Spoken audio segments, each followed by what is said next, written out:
Hello fellow guitar enthusiasts. In this video I'll be doing something different.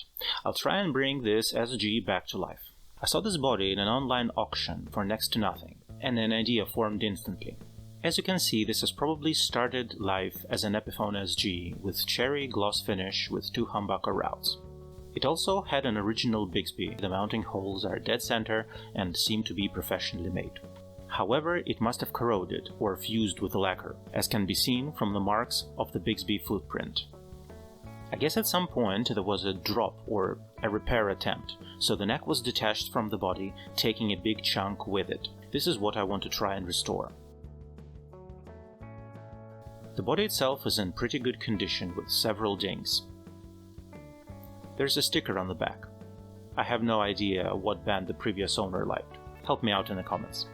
It is made up of 3 pieces of mahogany, as can be seen from the seam lines. So, my plan is to strip the body down using the scraper and a heat gun.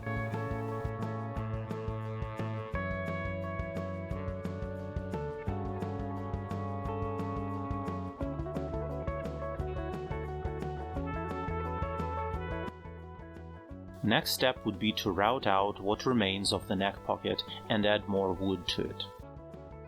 In just a few shallow passes, the neck pocket is clean and ready to receive the new shim. Next part is very important and beloved by all DIYers. Sanding, sanding, sanding. I guess this is a good time to talk about the history of the model. The story as we know today begins when the first Gibson Les Paul was sold in 1952.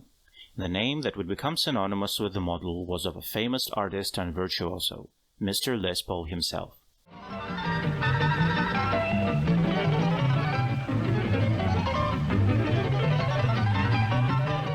He would play the instrument exclusively throughout the 1950s, with different adjustments and upgrades being made to the guitar. But the progress never sleeps, so by 1960s the Gibson company was making the newer, upgraded version of the guitar that would usher in a new era. It was sleek, modern, bold. It would be the 1961 SG. Mr. Les Paul, however, was not enthused, to put it mildly. I think his reaction may have gone something like this. No. No. Mm-mm. Mm-mm. No. No. No. No. No. No! Hell no! Despite promotional materials where he was featured with a guitar, he did not want his name to be associated with it, so from that moment on it was the Gibson SG.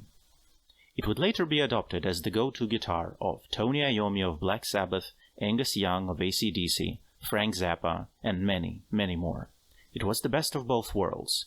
It was classic and aggressive at the same time.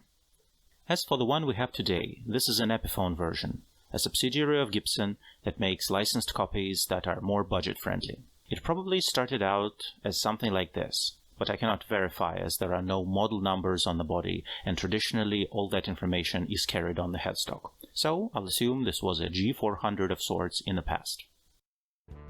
After that I'll be filling in the body with wood putty.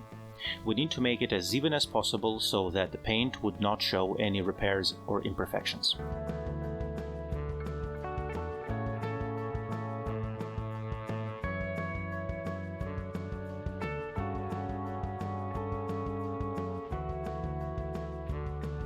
Also, I'll be plugging in the control routes with beechwood, as I have another idea for the control layout.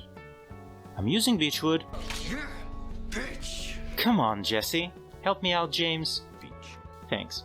Anyway, I'm using beechwood because my local hardware store has it. Also, on the wood hardness scale, beech is way above African mahogany, and is almost on the level of maple, so I think it will do fine. Yeah, bitch! Well, the glue dries, so I think this is a good time as any to make a pause here. Stay tuned for the next parts where I will reveal my vision for this beauty. Don't forget to like, comment and subscribe, and have a great day.